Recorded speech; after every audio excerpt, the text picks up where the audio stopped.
میں ہوں جد اقبال میٹرو اسٹینڈ پاکستان کے ساتھ اس وقت موجود تارگیٹ پہ چلتے ہیں تاجر برادری کے جانب کے الیکٹرک کے حوالے سے کیا کہنا ہے ان کا. کیونکہ محترم آپ نے جو سوال کیا وہ قابل غور ہے. اصل اس کی وجہ یہ ہے کہ حکومت نے تاجروں کو اتنا پریشان کر دیا ہے اور اتنا ان کو تکلیف میں لے آئے ہیں کہ وہ سمجھ میں نہیں آ رہا ان کے کہ وہ کاروبار کس طرح شروع کریں. وہ اگر باہر نکل جائیں گے سڑکوں پہ آنے کو سب تیار ہیں، لیکن وہ یہ سوچتے جب باہر نکل آئیں گے تو میرے گھر کا خرچہ کس طرح چلے گا. وہ بہت تکلیف کا شکار ہیں، ذہنی الجھن کا شکار ہیں. لیکن اب ہماری آپس میں مشاورت ہو رہی ہے، بات چیت چل رہی ہے.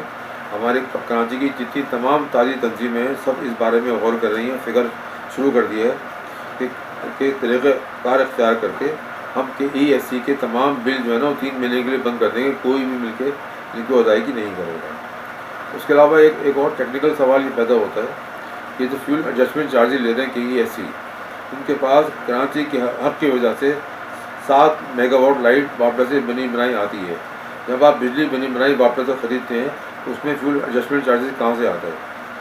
وجہ اس کی یہ ہے کہ KESC اور وفاق دونوں آپس میں مل جل کر کراچی والوں کو لوٹ رہے ہیں، پوری طریقے سے کھا رہے ہیں.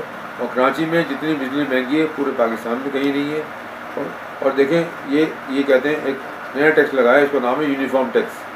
بھائی یونیفارم ٹیکس کہاں سے آ گیا؟ آپ یہ کہتے ہیں کہ وہاں بجلی پانی سے بنتی ہے، یہاں بجلی پیٹرول سے بنتی ہے. جب آپ ہم سے فیول ایڈجسٹمنٹ چارجز لے لیتے ہیں تو پھر یونیفارم ٹیکس کہاں سے آ گیا؟ پھر ایک نیا ٹیکس لگا دیا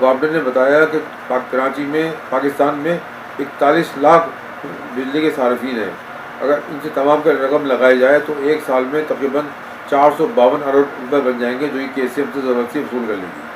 تو خدا کے واسطے میں تاجروں سے بھی اپیل کرتا ہوں، حکومت سے اپیل کرتا ہوں، کراچی کو تباہ ہونے سے بچائے.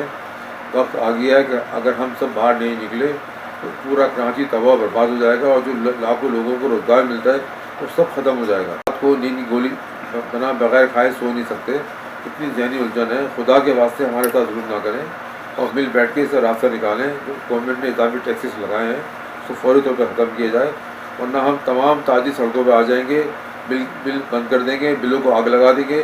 انشاءاللہ یہ ہونے جا رہا ہے اور یہ ہوگا.